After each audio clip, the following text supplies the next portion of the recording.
আপুনি যেতিয়া নতুনকৈ মাতৃত্বৰ সুখ লাভ কৰিব, আপোনাৰ বেবীটোক যেতিয়া চাবলৈ ওচৰে পাঁজৰে থকা খুৰী, মাহী, পেহী, জেঠাই, বৰমাহঁত আহিব চাবলৈ, তেতিয়া সিহঁতৰ ৰিয়েকশ্যনবোৰ আচলতে এনেকুৱা হয়। আহি পেলাই প্ৰথমে সুধিব, চিজাৰিয়েন নে নৰ্মেল? চিজাৰিয়েন? তাকো ছোৱালী হৈছে। চিজাৰিয়েন কৰি প্ৰথমে ল'ৰা এটা হ'লে চিন্তা নাই আৰু পিছলৈ, কাৰণ চিজাৰিয়েন কৰি হ'লে আকৌ দুটামানহে ল'ৰা ছোৱালী পাব পাৰি, নহয় জানো? পিছতো আকৌ ছোৱালী হৈ গ'লে টেনশ্যন নহয় জানো? কথা হ'ল, মোৰ সন্তান ল'ৰা নে ছোৱালী তাক লৈ মোৰ একো টেনশ্যন নাই। আকৌ পিছলৈ মই ছেকেণ্ড বেবীৰ প্লেনিং কৰিম নে নকৰিম, সেয়াও একাউণ্টটো মোৰ ব্যক্তিগত কথা। আপোনালোকৰ কেলৈ ইমান টেনশ্যন?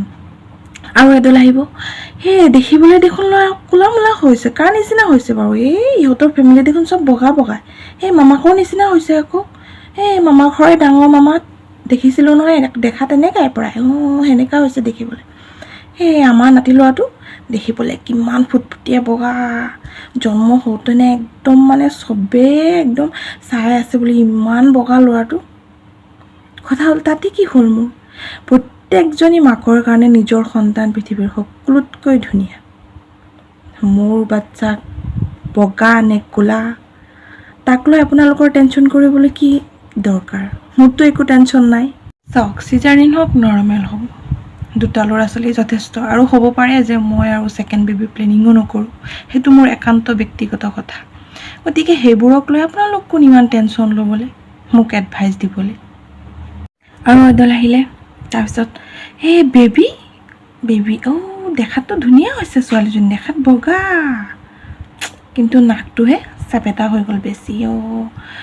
ৰাতিপুৱাতে তেল লৈ পেলাই নাকটো অকণমান টানি দিবা, জোঙা হৈ যাব। মোৰ চেপেটা নাকেই ভাল লাগে জানে, জোঙা নাক নালাগে মোৰ বেবীৰ চেপেটা নাকে হওক, যেনেকা নাকে হওক, সেইটোৱে ভাল মোৰ চকুত। মই টানি টানি জোঙা বনাব নোৱাৰোঁ, আৰু নিবিচাৰোঁ মই টানি টানি জোঙা কৰিব। মোৰ সন্তানৰ নাক জোঙাই হওক, চেপেটাই হওক, বগাই হওক, ক'লাই হওক, মোৰ ভাবে চবতকৈ ধুনীয়া। আৰু মোৰ এটা ল'ৰা ছোৱালী হ'ব নে দুটা হ'ব, সেইবোৰ আপোনালোকেতো ডিচাইড কৰিব নোৱাৰে। মোৰ নৰ্মেল হ'ব নে চিজাৰিয়েন হ'ব, সেইবোৰ আপোনালোকে ডিচাইড কৰিব নোৱাৰে। আপোনালোকে আহিব, বেবীক চাব, দুआ আশীৰ্বাদ কৰিব। এইবোৰ ক'বলৈ কেলৈ আহে যে এইবোৰ মানে বেবী ৰং কেনেকুৱা, দেখাত কেনেকুৱা, নৰ্মেল হৈছে নে চিজাৰিয়েন হৈছে? আপোনালোকে সৰু বাচ্চা এটাক চাব আহিছে, আশীৰ্বাদ কৰিব, দুआ কৰিব। যেনেকাই নহওক, নেক্সট টাইমৰ পৰা কাৰোবাৰ ঘৰত বাচ্চা যাব গ'লে দুआ আৰু আশীৰ্বাদ কৰিবহে যাব। গাৰ ৰং, দেখাত কেনেকুৱা, ল'ৰা নে ছোৱালী, এইবোৰ খুচৰি ফুৰিব নাযাব।